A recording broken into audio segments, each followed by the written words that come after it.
Good afternoon friends. मैं हूं आपका दोस्त और कोच प्रतोष चैटर्जी और आप देख रहे हैं CBSE cracked.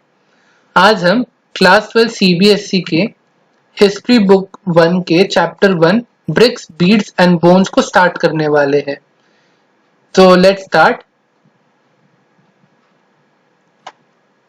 The Harappan seal is probably the most distinctive artifact of Harappan or Indus Valley civilization. तो ये जो इतना डिस्टिंक्टिव था, इसका एक फैक्ट ये है कि ये जो स्टोन से बनता था उसको स्टेयरटाइट कहते थे और ये यूजुअली ना एनिमल मोटिव्स या साइंस को कंटेन करता था। और जो ये साइंस होते थे जिस स्क्रिप्ट को बिलोंग करते थे, that script belong still undeciphered. But हमको आज के डेट पे इन स्क्रिप्ट और इन एनिमल मोटिव्स के बारे में बहुत कुछ पता है due to the left behind stuffs like houses, pots, ornaments, tools and seals. और जो ये स्टफ्स हमको पीछे मतलब वो छोड़ के गए हैं, इनसे हम आज के डेट पे क्या कहेंगे, आर्कियोलॉजिकल एविडेंस। आप ना इस फिगर 1.1 में देख सकते हो एक हरप्पन सील को with a deer like animal motive.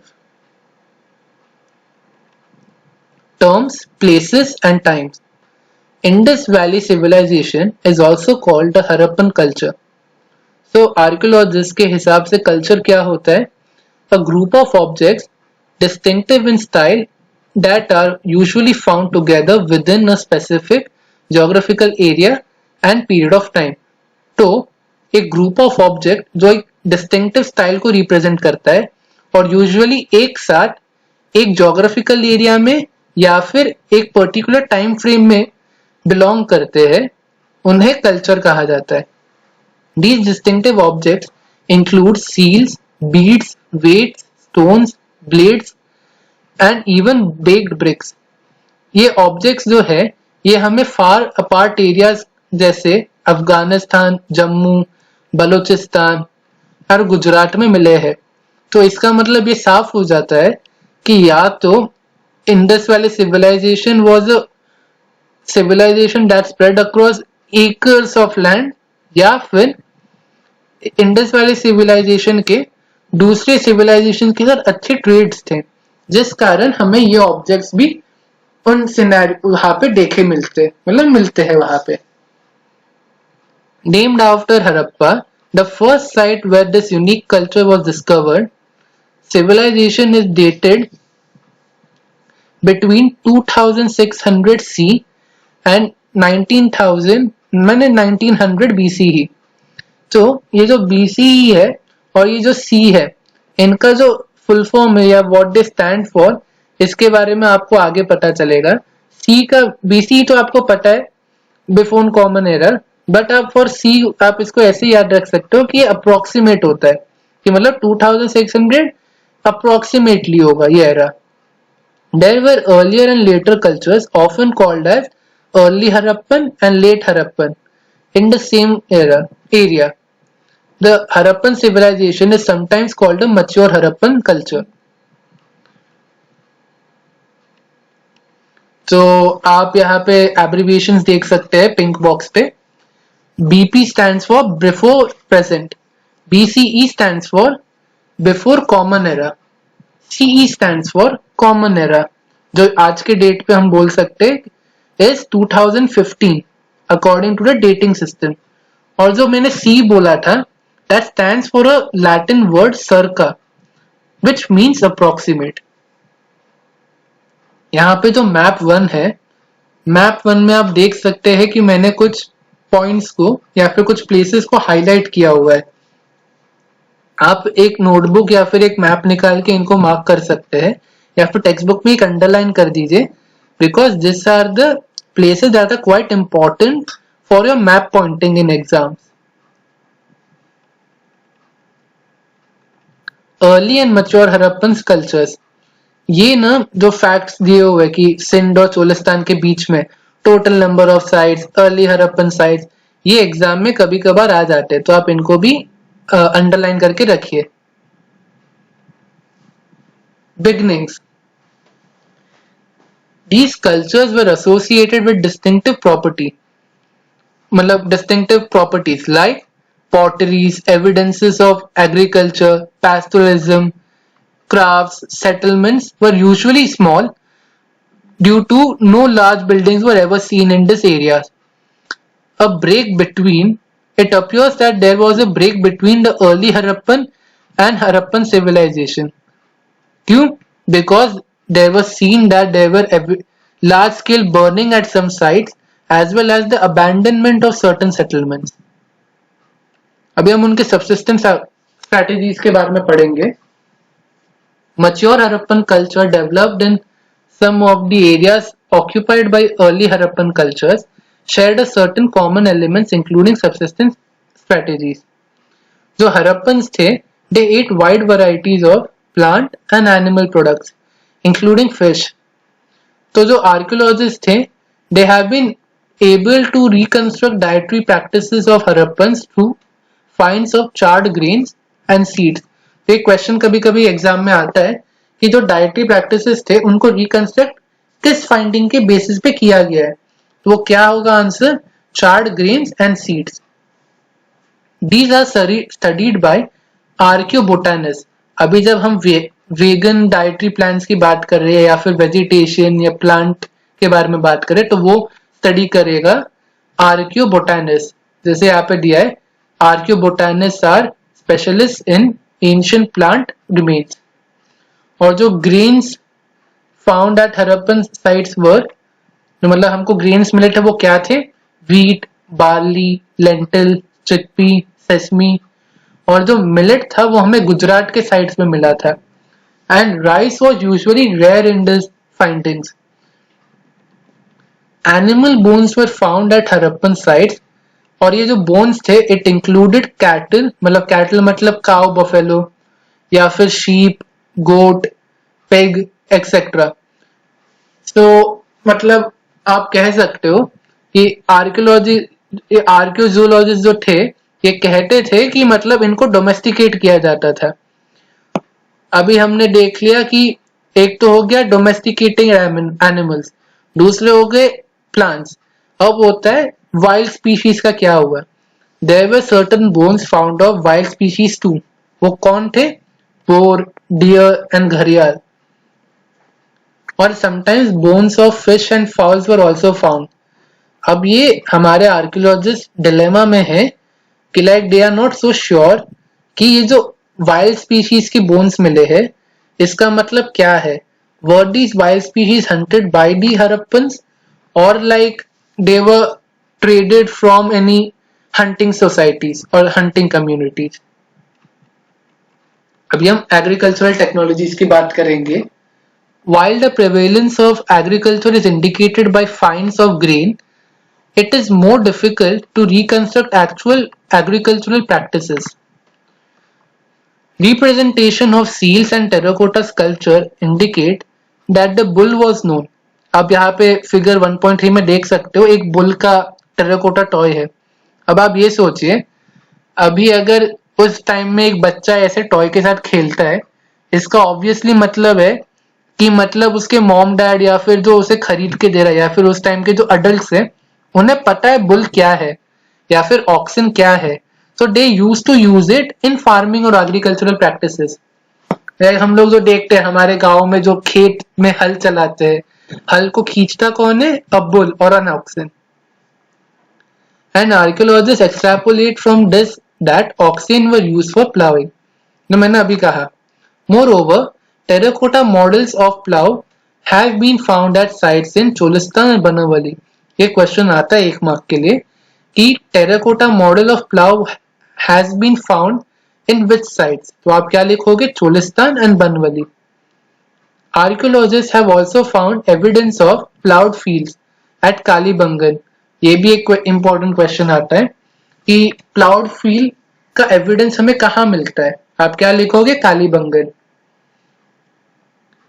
तो ये सबको ना लोग मतलब आर्कियोलॉजिस्ट अर्ली हरप्पन लेवल्स के साथ एसोसिएट करते हैं. फील्ड यूजुअली मतलब जो उनका एग्रीकल्चरल फील्ड था that was usually set of furrows, where two set of furrows at right angle to each other, suggesting that two different crops were to be grown together. इसका मतलब दो different प्रकार के crops like corn और wheat या फिर millets and lentils, ये दोनों एक साथ ही एक ही फार्म में उगते थे। Most Harappan sites are located in semi-arid lands where irrigation was probably required for agriculture. Traces of canals have been found at the Harappan sites of Shotugai in Afghanistan but not in Punjab or Sindh. तो आप अगर शोटुगाई और पंजाब या सिंध को ऐसे compare करोगे, आपको geographically क्या समझेगा कि दोनों ही बड़े ड्राई लैंड है, दोनों को वाटर की जरूरत पड़ती है फॉर एग्रीकल्चर, पर जो इरिगेशन या फिर वाटर कैनाल सिस्टम के ट्रेसेस है वो हमें शोटुगाई में मिलते हैं, पंजाब में नहीं। क्यों? क्योंकि ऐसा हो सकता है कि पंजाब में धोलावीरा की तरह वाटर रिजर्वॉयर्स थे या फिर वहां पे बनाए गए थे जिससे वो लोग इरिगेशन के लिए वाटर को स्टोर करते थे, जिससे हमको वाटर कैनाल के स्ट्रक्चर की जरूरत नहीं पड़ी, या फिर वहां पे वेल स्ट्रक्चर्स बनाए गए थे। तो यहाँ पे आप फिगर 1.5 पे धोलावीरा के रिजर्वॉयर का एक पिक्चर देख सकते हो, और प्लीज नोट यहाँ पे जो मेसनरी वर्क थी that was state of the art, मतलब आज के डेट पे भी इतनी फाइन आर्किटेक्चर देखने को कम ही मिलती है, ये तो उस टाइम की थी।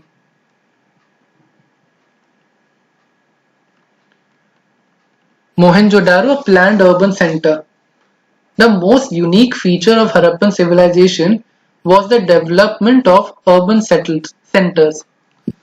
Although Mohenjo-daro is the most well-known site, the first site to be discovered was Harappa. तो मोहनजोदारो और हरप्पा के बीच में कंफ्यूज मत होना। ऑल्दो मोहनजोदारो ज्यादा फेमस है, मोहनजोदारो के ऊपर फिल्म भी बनी थी, पर the first site to be discovered was Harappa. Settlement is divided into two sections. One is smaller but higher in, मतलब जो higher है मतलब थोड़ा सा height पे situated है. The other was much larger but it was lower in height. तो जो higher था like it was smaller and higher वो क्या था citadel, और जो larger in size but smaller in height था वो क्या था lower town. यहाँ पे आप एक सेकेंड के लिए ये देखिए फ्लाइट ऑफ हरप्पा, ये एक फैक्ट है जो याद रखने की जरूरत है। अलेक्जेंडर कनिंघम कौन थे? He was the first director general of archaeological survey of India ASI and he was often called the father of Indian archaeology. ये दोनों क्वेश्चंस एक एक मार्क के लिए आते हैं। सिटाडेल जो था इस मतलब उसको ये हाइट क्यों मिली? उसको ये हाइट इसलिए मिली बिकॉज उसकी हर एक बिल्डिंग मड ब्रिक तो होता है ना, मड से बने हुए ब्रिक्स उसके प्लेटफॉर्म्स पे रखी जाती थी, जिस कारण उसको वो हाइट मिलती थी। और ये जो सिटाडेल था it was completely walled, it was like a gated community, कि मतलब बाहर के सराउंडिंग से उसको अंदर से वॉल्ड किया गया था, जैसे हमारे सोसाइटीज होते हैं। It was physically separated from the lower town. अभी हम जब आपको लग रहा होगा कि लोअर टाउन में वॉल नहीं था, एक्चुअली नहीं, लोअर टाउन में भी वॉल था, बट वो ना प्लेटफॉर्म्स पे बनता था। प्लेटफॉर्म्स भी मतलब वो मड ब्रिक जैसे नहीं, एक ही प्लेटफॉर्म होता था, उसमें लोअर टाउन का फाउंडेशन सेट होता था, उसके बाद ही उस फाउंडेशन के आसपास ही बिल्डिंग्स और ये जो सारे फैसिलिटीज होती थी वो बनती थी। यहाँ पे कैसे समझाया है, once the platforms were in place, all building activity within the city was restricted to a fixed area on the platform. So it seems that the settlement was first planned and then implemented accordingly. तो अगर आपका foundation पहले decided हो कि इतना ही मेरा foundation होगा और आपकी पॉपुलेशन हो, तो इसका मतलब आप पहले अपने पूरे सेटलमेंट को पहले प्लान करोगे। आपका ड्रेनेज सिस्टम, आपकी हाउसिंग स्ट्रक्चर, आपका वाटर पैनल, रोडवेज, वो पहले आप पूरा प्लान करोगे, उसके बाद आप अपने चीजों को वहां पे स्ट्रक्चर को बिल्ड करोगे। Other signs of planning include bricks which were sun dried और बेक्ड। ये हमको पता नहीं कि वो सन ड्राइड थे कि बेक्ड थे, पर एक बहुत फैसिनेटिंग फैक्ट है, ये क्या है, ये जो सारे ब्रिक्स थे स्टैंडर्डाइज रेशियो के होते थे। ये रेशियो क्या होता था, length and breadth were 4 times and twice the height respectively. Such bricks were used at all Harappan sites. इसके बारे में एक वीडियो दिखाऊंगा, वो आपको आगे सबके बारे में और क्लियर करेगा। ये ब्रिक्स के बारे में। Laying out drains. One of the most distinctive features of Harappan cities was the carefully planned drainage system. जो हमारे roads और streets थे, they were laid out along the approximate grid pattern, intersecting at right angles. It seemed that जो streets और drains थे, वो पहले laid किए गए थे, मतलब पहले उनको lay किया गया था, उसके फिर आजू बाजू या फिर उसके along the way houses को place किया गया था। तो इससे हमको क्या समझ में आता है कि मोहनजोदारो कितना ज्यादा वेल प्लान टाउन था। Citadels, a small high western part and a larger lower eastern section. ये small high western part क्या है? Citadel। और जो larger lower eastern section है वो क्या है? Lower town। At sites such as Dholavira and Lothal हमको variations दिखते हैं। क्या टाइप के variation? Entire settlement was fortified। मतलब पूरे का पूरा धोलावीरा और लोथल में लोअर सेक्शन मतलब सिटाडेल और लोअर टाउन के बीच में डिफरेंस नहीं था, पूरे का पूरे दोनों ही फोर्टिफाइड थे। पर जो सेक्शंस मतलब उनका एक डिफरेंस क्या था कि उनके हर एक सेक्शन ऑफ टाउन में सेपरेट वॉल्स किए गए थे। सिमिलरली आप जब लोथल के सिटाडेल को देखेंगे उसमें वॉल ही नहीं था, मतलब there was no wall in citadel in Lothal, पर उसको एक हाइट पे बनाया गया था।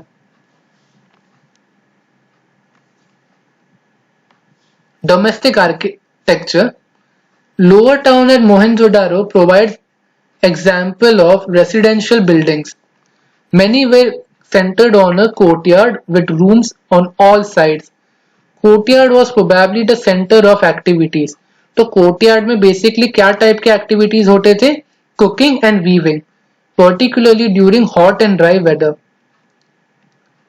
एक आज के डेट पे भी हम लोग प्राइवेसी को इतना कंसर्न नहीं दिखाते जितना इस टाइम पे दिखाया गया था। ये हमें कैसे पता है? बिकॉज ग्राउंड लेवल के घरों पे एक भी विंडो नहीं हुआ करता था and from the main entrance of the house हमको डायरेक्ट व्यू नहीं दिखता था टुवर्ड्स द कोर्टयार्ड और the interior. Every house has its own bathroom paved with bricks with drains connected through the walls to the street drains. ये एक बहुत गौर करने वाली बात है कि आज के डेट पे भी हर घर में बाथरूम नहीं होता। I am talking about general poor people और द स्लम एरियाज। पर उस टाइम पे मोहनजोदारो के हर घर में उनका खुद का प्राइवेट बाथरूम था। Some houses have remains of staircases to reach a second storey और द रूफ। ये एक फैक्ट है कि मतलब उनके फर्स्ट ग्राउंड फ्लोर पे कभी भी विंडोज नहीं होते थे, उनके सेकंड स्टोरी भी होती थी और उनके सेकंड स्टोरी में ही जाने के लिए तो पहले स्टेयर्स होते थे, सेकंड उनके सेकंड स्टोरी में ही विंडोज होते थे। इन हाउसेस में एक वेल भी हुआ करता था जो किसी रूम में ही बनाया जाता था, जो ना मेन एंट्रेंस के खूब पास में होता था। क्यों? ताकि जो पासर बाइज हो वो उस रूम में जाके वाटर निकाल सके, एक्सट्रैक्ट कर सके। सो स्टडी के हिसाब से जो स्कॉलर्स ने किया था, एक estimated amount of numbers of wells in Mohenjodaro is 700। ये एस्टिमेटेड फैक्ट है, मतलब एस्टिमेटेड नंबर है। आप यहाँ पे देख सकते हो नंबर जो 5 है, नंबर 5 और 5A वो ना मेन गेट से कनेक्टेड है, तो मेन गेट से हमको सिर्फ 5 और 5A दिखेगा, आपको 18A और 18 नहीं दिखेगा जो एक्चुअली कोर्टयार्ड होगा। और 6 में आपका वेल होता है जो आप देख सकते हो 5 के कितने करीब है, और जो 14 है और जो 16 है उन दोनों को स्टेयरकेसेस से कनेक्ट किया गया है, और आप देख सकते हो 15 में विंडोज है।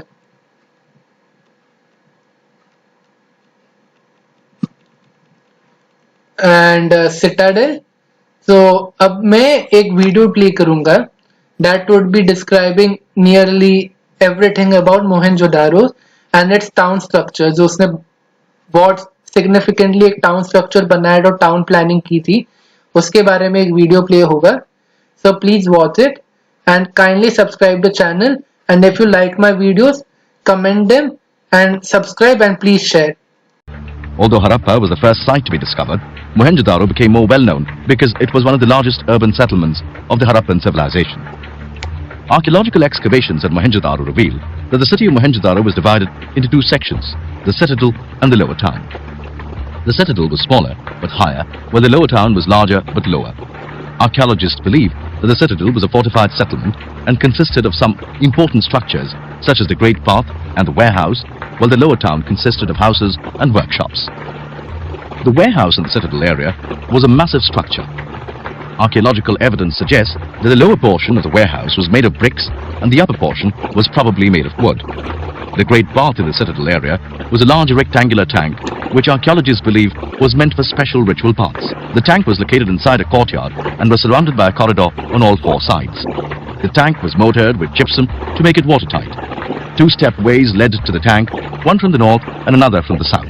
The tank had bricks in its edges and a huge drain on one side. Most of the houses in the lower town had a central courtyard with rooms surrounding it. The courtyard was probably used for activities such as cooking and weaving during the summers. In order to maintain privacy, the main entrance of most houses was positioned in such a way that it did not give a direct view of the interiors. In addition, no windows were present in the walls of the ground level of the houses. Archaeological evidence suggests that the buildings in the citadel in the lower town were built on platforms which acted as foundations for the buildings. These platforms were made of mud bricks that were either sun-dried or baked and were of a standard size. The length of each brick was 4 times the height of the brick and the breadth was 2 times the height of the brick. It's very unfortunate that none of the Harappan architecture has completely survived the test of time. All we see today are the ruins of very sophisticated and advanced civilization whose architecture continues to be the center of historical debate for so many because so much remains unexcavated and unexplored.